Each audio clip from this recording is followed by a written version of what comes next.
Assalamualaikum warahmatullahi wabarakatuh.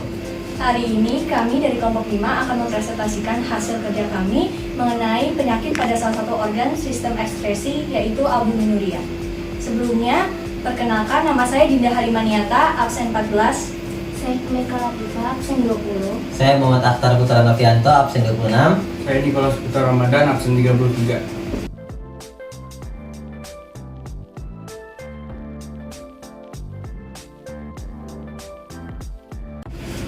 Bisa dilihat di sini adalah gambar ginjal. Dalam setiap tubuh manusia, kita mempunyai 2 ginjal di sebelah kanan dan kiri. Ginjal sendiri letaknya tidak terlalu depan, tapi di bagian tubuh dorsal atau punggung. Kemudian, seperti yang kita lihat, ginjal ini kecil dan bentuknya seperti biji kacang merah. Nah, ginjal adalah salah satu sistem ekskresi yang fungsinya untuk menyaring kotoran dan membuangnya dalam bentuk urin. Lalu apa yang terjadi apabila ginjal ini mengalami beberapa kerusakan? Salah satunya yaitu adanya gangguan albuminuria. Nah, apakah gangguan albuminuria itu? Albuminuria adalah kondisi urin atau air kencing yang mengandung jumlah albumin yang tidak normal. Kondisi ini disebut dengan ginjal bocor. Albumin merupakan salah satu jenis protein yang ada di dalam darah. Kondisi ini bukanlah penyakit, melainkan gejala pada penyakit tertentu.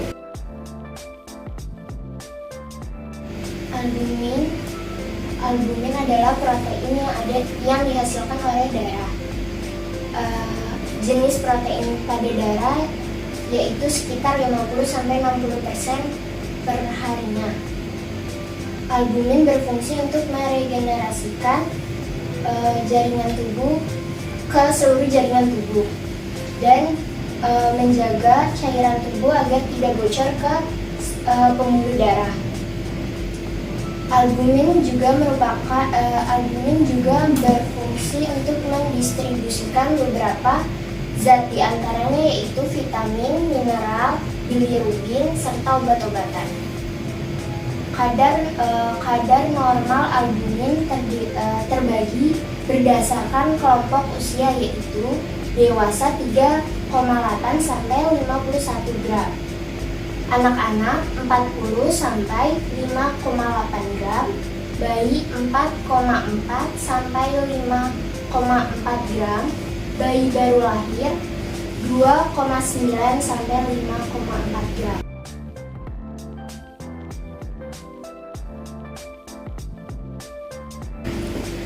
Seperti yang kita ketahui, pada ginjal, sistem ekskresinya terbagi menjadi 3, yaitu filtrasi, reabsorpsi, dan augmentasi.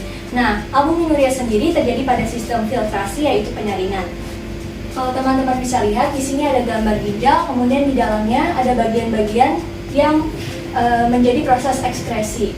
Nah, pada proses filtrasi sendiri, arteriol atau arteri besar di sini akan membawa darah menuju glomerulus, yaitu tempat penyaringan.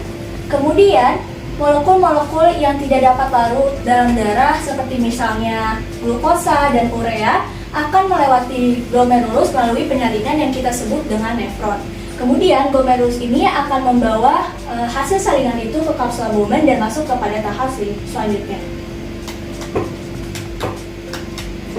Teman-teman bisa baca di sini penjelasannya, di mana hasil filtrasi ini disebut dengan filtrat glomerulus, seperti contohnya ada glukosa, klorida, urea, dan zat lainnya. Nah, apabila glomerulus ini tidak sehat, maka akan terjadi beberapa gangguan pada ginjal kita yang menyeluruh, tidak hanya pada sistem filtrasi. Apa saja yang menyebabkannya? Oke, dari penyebab-penyebab terjadinya albuminuria sendiri ada 2 besar, yaitu nefropati diabetik dan kemudian hipertensi. Pertama kita bahas yang nefropati diabetik, di mana seperti namanya berarti hal ini dapat mudah terjadi oleh orang-orang yang mempunyai diabetes baik tipe 1 maupun tipe 2. Di mana orang-orang yang memiliki diabetes, glomerulusnya akan mengalami penebalan sehingga nefronnya juga akan menjadi lebih besar, dan seperti misalnya albumin dan zat-zat lain yang seharusnya tidak tersaring malah tersaring dan keluar menjadi urin.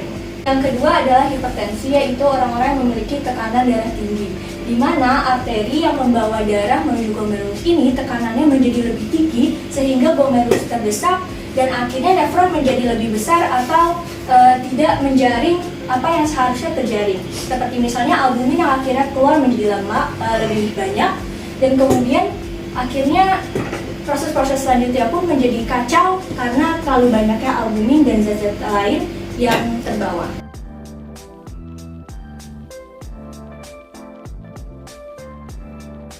Selain dua penyebab utama tadi, yaitu nefropati diabetik dan hipertensi, ada juga penyebab lainnya seperti infeksi ginjal, lupus nefritis, jumlah protein, dan racun.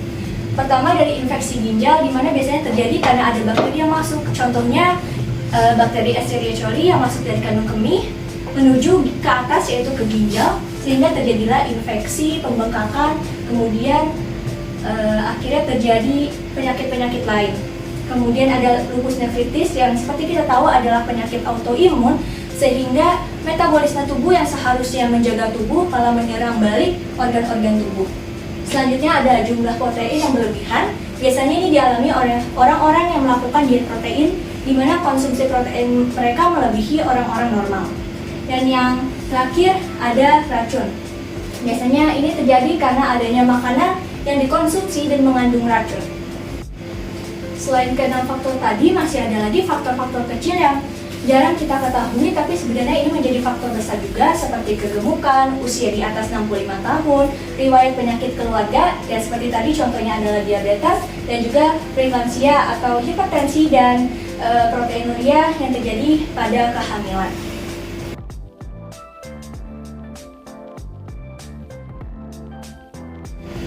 Gejala-gejala pada penyakit albuminuria diantaranya adalah urinasi berlebihan atau overactive bladder, urin berbusa atau berbuih, mudah lelah, mual, muntah, tidak nafsu makan, pembengkakan anggota tubuh, dan juga sesak nafas, kram otot pada malam hari, dan gangguan elektrolit.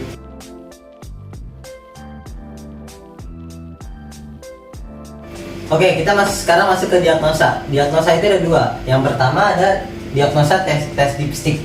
Diagnosa tes dipstick itu adalah tes sederhana yang melalui tes urin dengan menggunakan tes dipstick, yaitu kertas indikator. Nanti ada warna-warnanya. Terus tes dipstick ini itu sangat sensitif dan juga belum bisa benar-benar memastikan bahwa kalian itu terkena albuminuria atau tidak. Untuk mendapatkan hasilnya yang lebih bagus, kita nanti akan ada diagnosa yang kedua, yaitu tes kadar albumin dan kreatin. Nah, ini ada warna-warnanya dari kertas indikatornya. Kita fokus ke urin protein. Di kiri ini ada warna kuning, dan di kanan pojok kanan ini ada warna hijau. Nah, maksudnya apa? Maksudnya kalau misalnya kita di pojok kiri sini, itu berarti protein kita hasilnya itu kecil di dalam tubuh kita. Sedangkan kalau di hijau itu artinya sangat banyak. Kalau tengah-tengah yang nggak kecil, nggak banyak gitu. Next. Nah, diagnosa kedua ada tes kadar albumin dan juga kreatin. Tes ini adalah pemeriksaan di laboratorium ambil darah yang dilakukan untuk mengetahui kadar albumin dalam tubuh seseorang. Albumin itu merupakan jenis protein yang paling banyak di dalam tubuh kita, yaitu 60% dari total protein di dalam darah kita. Nah, tesnya itu namanya ACR atau albumin creatine ratio. Itu dikatakan tinggi atau bahaya hasilnya kalau di atas 30, berarti kalian udah digolongkan bahaya. Sedangkan kalau di bawah 30 berarti kalian masih tergolong aman-aman aja.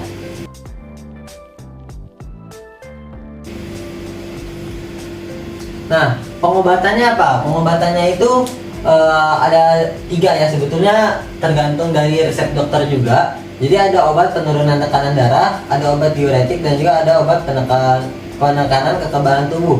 Nah, di sini ada 2 nih, ada ACE inhibitor sama ARB inhibitor. Nah, yang ACE inhibitor itu artinya angiotensin converting enzyme, sedangkan yang ARB inhibitor itu artinya angiotensin receptor blockers. Nah, sebetulnya sama cara kerjanya, sebetulnya sama cara penanganannya, cuman untuk cara kerjanya itu beda, yaitu kalau di sini itu hanya menghambat hormon angiotensinnya kita aja. Sementara kalau ARB itu sudah memblokir jalannya pertumbuhan hormon angiotensin kita gitu. Lanjut ke pencegahan. Pencegahannya itu minum 8 gelas air setiap harinya, terus nutrisi seimbang, diet khusus, menghindari junk food dan alkohol, serta olahraga rutin. Kesimpulannya adalah albuminuria salah satu gangguan atau penyakit pada organ sistem ekskresi, yaitu ginjal. Kondisi ini disebut juga ginjal bocor, di mana urin atau air kencing yang dihasilkan dari sistem ekskresi mengandung protein atau albumin berlebihan. Penyakit ini terjadi karena adanya kerusakan atau tidak berfungsinya dengan baik jaringan nefron pada dinding glomerulus saat proses filtrasi terjadi.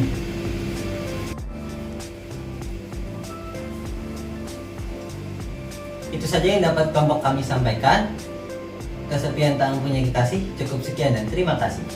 Wassalamualaikum warahmatullahi wabarakatuh.